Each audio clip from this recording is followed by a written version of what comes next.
Hello दोस्तों, जय माता दी। मेरा और मेरे एएस म्यूजिकल ग्रुप में आप सभी का बहुत बहुत स्वागत है। तो मैं बहुत ही प्यारा गीत लेके आई हूँ। जैसा होगा आप लोग कमेंट में ज़रूर बताइएगा। नदिया नरवा के किनरवा के बोवई है जोन्हरी, नदिया नरवा के किनरवा के बोवई है जोन्हरी, के बोवई है जोन्हरी, के बोवई है जोन्हरी, के बोवई है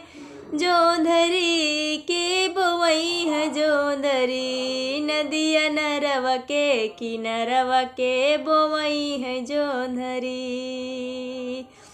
हमारे ससुर उठे के दरवा वही बोवई है जोन्हरी, हमारे ससुर उठे के दरवा वही बोवई है जोन्हरी, वही बोवई है जोन्हरी, वही बोवई है जोन्हरी, हमारी सासु चाट की लिवई रखई है जोन्हरी, हमारी सासु चाट की लिवई रखई है जोन्हरी, नदिया नरवा के किनरवा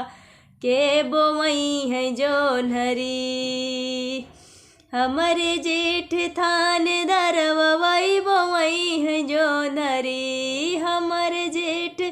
थान दरवा वही बोवई है जोन्हरी, वही बोवई है जोन्हरी, वही बोवई है जोन्हरी, हमारी जेठनी छल छबीली वही रखई है जोन्हरी, हमारी जेठनी छल छबीली वही रखई है जोन्हरी, नदिया नरवा के किनरवा के बोवई है जोन्हरी, हमारे देवर सूबेदारवा वही बोवई है जोन्हरी, हमारे देवर सूबेदारवा वही बोवई है जोन्हरी, हमारी ननदी गौआ घूमनी वही भोजई है जोन्हरी, हमारी ननदी गौआ घूमनी वही भुजई है जोन्हरी, के बोवई है जोन्हरी, के बोवई है जोन्हरी, नदिया नरवा के किनरवा के बोवई है जोन्हरी, नदिया नरवा के किनरवा